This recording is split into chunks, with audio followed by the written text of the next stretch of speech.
Pemerintah daerah Kabupaten Poso melaksanakan apel perdana bersama di awal tahun 2022 yang juga dirangkaikan dengan launching program unggulan kesehatan gratis dan penyerahan bantuan program pendidikan gratis, UMKM mandiri serta santunan duka. Bupati Poso Dr. Verna Gladys Mary Kiriwang memimpin langsung apel bersama tersebut yang dilaksanakan di halaman kantor Bupati Poso Senin 10 Januari tahun 2022. Dalam apel bersama tersebut, hadir pula Wakil Bupati Poso M. Yasin Mangun Esos, Sekretaris Daerah Kabupaten Poso, anggota Forkopimda Kabupaten Poso, mantan Wakil Bupati Poso Insinyur T. Samsuri, para staf ahli Bupati Poso, para asisten Setdaka Poso, Kepala BPJS Cabang Palu, Kepala BPJS Poso, para Kepala OPD lingkup Pemda Poso, pejabat administrator dan fungsional serta ASN lingkup Pemda Poso.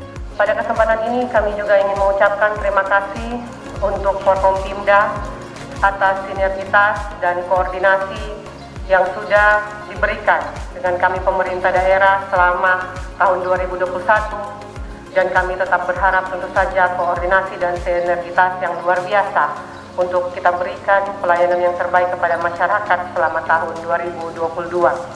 Apresiasi dan terima kasih saya sampaikan kepada seluruh ASN yang pada pagi hari ini sudah hadir mengikuti apel, sudah disiplin dan semangat mengikuti apel bersama sebagai pertanda kesiapan awal kita untuk memberikan pelayanan yang terbaik bagi masyarakat Sintu Maroso tercinta, dengan kita semua menunjukkan kerja nyata dan pelayanan prima kepada masyarakat Kabupaten Poso melalui bidang tugasnya di OPD masing-masing.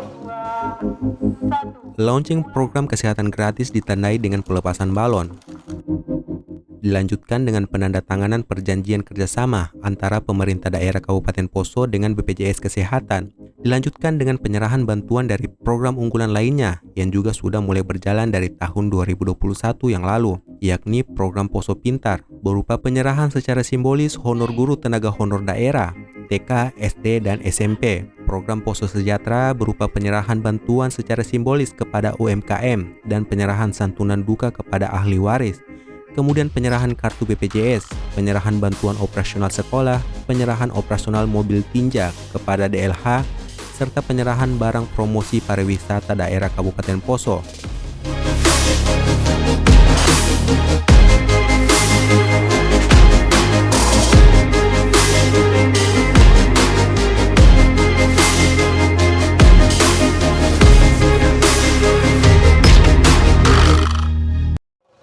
Meskipun sudah 1 minggu berlalu, pada kesempatan ini saya atas nama pemerintah daerah, pribadi dan keluarga, saya juga ingin mengucapkan selamat Natal 25 Desember 2021 bagi saudara-saudara umat Kristiani, dan selamat Tahun Baru 1 Januari 2022 untuk kita semua.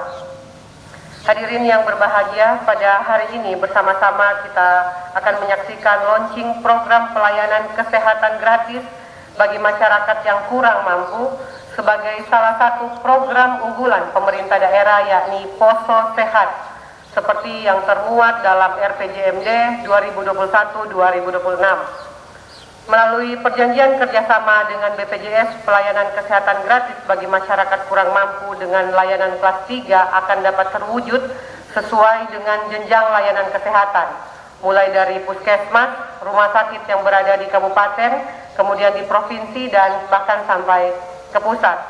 Besar harapan kami mudah-mudahan dengan adanya program ini bisa membantu masyarakat kita yang belum tersentuh pelayanan kesehatan.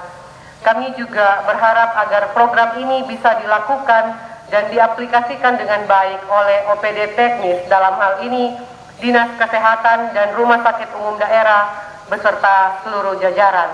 Ini saya tekankan kepada kita sekalian bahwa program-program prioritas yang dimiliki oleh pemerintah daerah Kabupaten Poso agar seluruh ASN wajib menyukseskan, wajib tahu apa saja program-program prioritas kita, pemerintah daerah, sehingga walaupun itu bukan di UPD kita masing-masing, tetapi kita bisa menjelaskan kepada masyarakat dan bisa memberikan pemahaman serta pelayanan yang baik.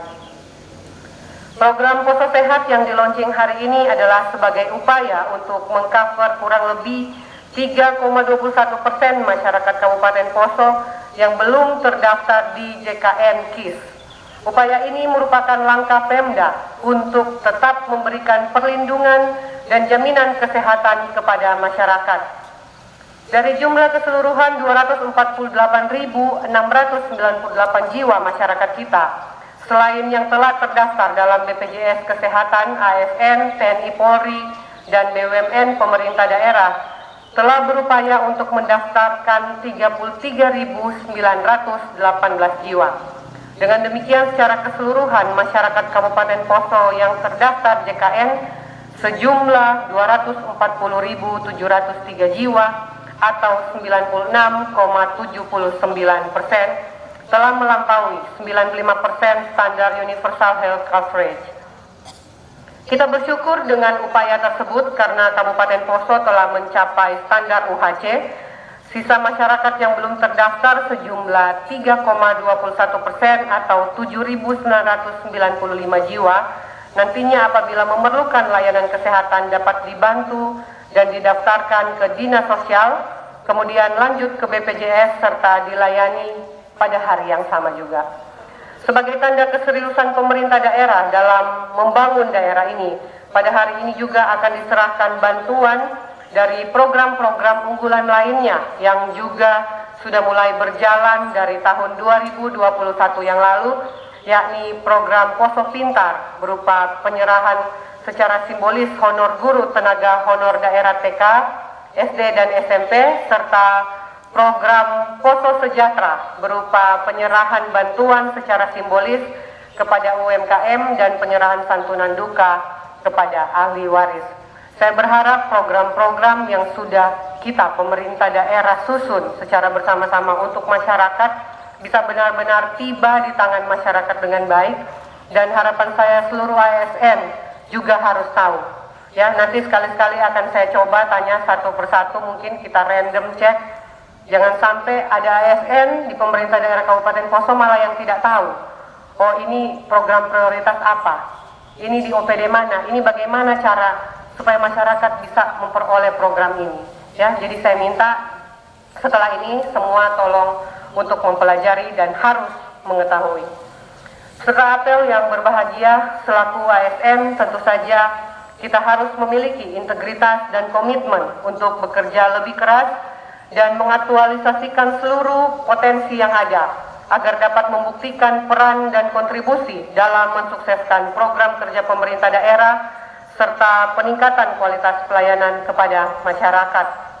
Melalui momentum pelaksanaan apel bersama ini, mari kita jadikan landasan berpijak dan sumber motivasi untuk memperbaharui pola pikir dan perilaku sebagai aparatur pemerintah yang terpanggil untuk melakukan tugas pelayanan kepada masyarakat, serta meningkatkan sikap budaya bersih, budaya tertib dalam kerja, berdedikasi, berintegritas, tampilkan jati diri sebagai aparatur yang profesional.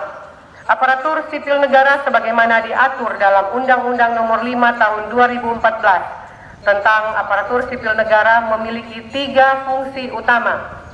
Saya ingatkan lagi, jangan sampai sudah habis Natal tahun baru lupa, ya.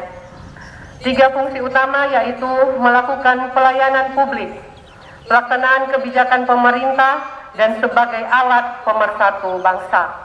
Dalam melaksanakan fungsinya, ASN dituntut agar memberikan pelayanan prima. Untuk itu, selaku ASN dalam menjalankan fungsi tersebut, saudara-saudara harus melakukan hal-hal sebagai berikut. Yang pertama, semakin mengedepankan etos kerja, yakni kerja keras, kerja tuntas, serta loyalitas yang tinggi dengan meningkatkan disiplin dan profesionalisme. Bekerja dengan kreatif dan inovatif dalam menyikapi tuntutan pelayanan publik, baik dalam perumusan kebijakan pelayanan, pola penyelenggaraan pelayanan, standar pelayanan, maupun menyikapi secara responsif berbagai kritikan dari masyarakat. Melalui pengelolaan pengaduan masyarakat, berikan pelayanan yang terbaik kepada masyarakat. Jadi yang sangat utama yang harus kita ingat kembali di tahun yang baru ini, bahwa kita harus bekerja dengan profesional. Jangan lupa harus inovatif. Kenapa kita harus memiliki inovasi-inovasi di tahun yang baru ini? Jika tidak, berarti kita tidak akan ada perubahan diri, tidak ada perubahan kerja yang kita lakukan. Sehingga inovasi menjadi hal mutlak yang diperlukan, yang harus bisa dilakukan oleh setiap ASN, sehingga kita bisa menunjukkan kualitas diri kita dan memberikan pelayanan yang terbaik. Kita harus bisa mengembangkan diri kita dalam setiap standar pelayanan pekerjaan kita dan pelayanan kepada masyarakat. Juga saya ingin ingatkan, kita harus mampu merespon berbagai kritikan dari masyarakat di setiap bidang kerja kita masing-masing. Karena untuk itulah kita menjadi ASN, untuk merespon apa yang menjadi keinginan publik, tentu saja sesuai dengan aturan.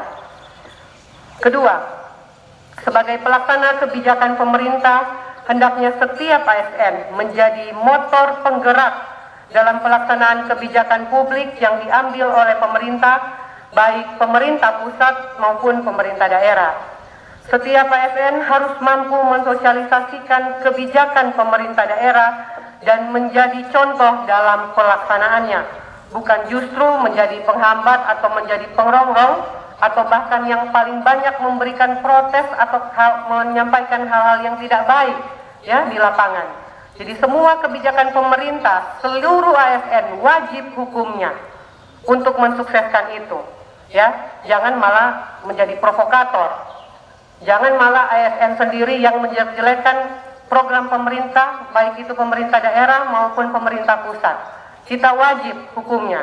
Ya, kita dibayar, kita digaji, kita hidup, kita disumpah untuk melakukan ya program-program pelayanan kepada masyarakat, program pemerintah dari pusat sampai ke daerah.